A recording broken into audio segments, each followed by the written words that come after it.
සුබ දවසක් හැමෝටම ඔබ සම්බන්ධ වෙලා ඉන්නේ YM Sports YouTube නාලිකාවත් එක්කකම. 2026 IPL තරගාවලිය සඳහා පැවැත්වුණු උණුසුම් ක්‍රීඩක වෙන්දේසිය දැන් අවසන්. විශේෂයෙන්ම ශ්‍රී ලංකා ක්‍රීඩකයෙකු IPL ඉතිහාසයේ අලෙවි වූ වැඩිම මිලට මෙවර හිමිකම් කීම විශේෂත්වයක්. අද අපි මේ වීඩියෝ එකෙන් බලමු මතීෂ් වනින්දු ඇතුළු අපේ ක්‍රීඩකයින් කවුද, ඔවුන් ගිය කුමන කණ්ඩායම් වලටද කියලා.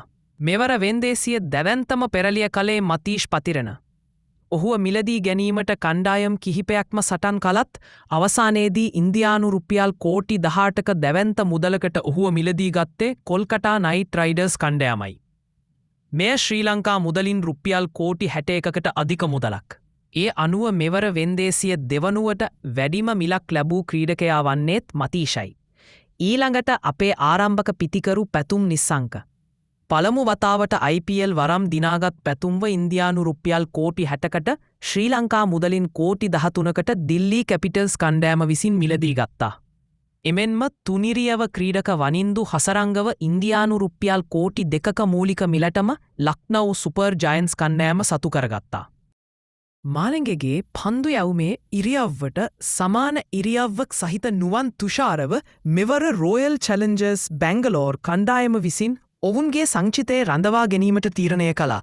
තුන් ඉරියව්ව ක්‍රීඩක කාමින්දු මෙන්ඩිස් සහ තරුණ වේග පන්දු යවන ක්‍රීඩක එෂාන් මාලිංග යන දෙදෙනාම සන්රයිසර්ස් හයිදරාබාද් කණ්ඩායම විසින් රඳවා ගනු ලැබුවා. මින් පෙර වෙන්දේසියේදී එෂාන් මාලිංග ඉන්දියානු රුපියල් කෝටි 1.20කට මිලදීගත් අතර කාමින්දුගේ පන්දු යැවුමේ සහ පිතිකරණය ඇති සුවිශේෂී හැකියාවන් SRH කණ්ඩායම වැදපෙළ ශක්තිමත් කිරීමට මෙවරත් බෙහෙවින් දායක වේවි.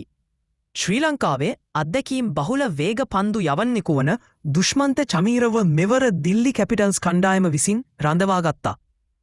ඔහුගේ අත්දැකීම් සහ පන්දුවේ වේගය දිල්ලි කණ්ඩායම පන්දු යැවුමේ බලඇනිය තවත් ප්‍රබල කිරීමට සමත් වනු ඇති බව විශ්වාසයි.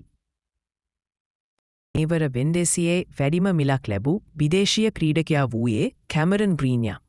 කොල්කතා නයිට් රයිඩර්ස් කණ්ඩායම විසින් ඔහු ඉන්දියානු රුපියල් කොටි 25.2කට ශ්‍රී ලංකා මුදලින් රුපියල් කොටි 85කට අධික වාර්තාගත මිලකට මිලදී ගන්නාලදී.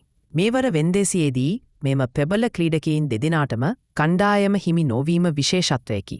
මහීෂ් තීක්ෂණ ඔහු ඉන්දියානු රුපියල් කොටි 2ක උපරිම මූලික මිලක් යටතේ වෙන්දේසියට ඉදිරිපත් විය. කෙසේ වෙතත් වෙන්දේසී වට දෙකේදීම ඔහු මිලදී ගැනීමට කිසිදු කණ්ඩායමක් ඉදිරිපත් නොවූ බැවින් ඔහු අලවි නොවූ ක්‍රීඩකයෙකු බවට පත්විය.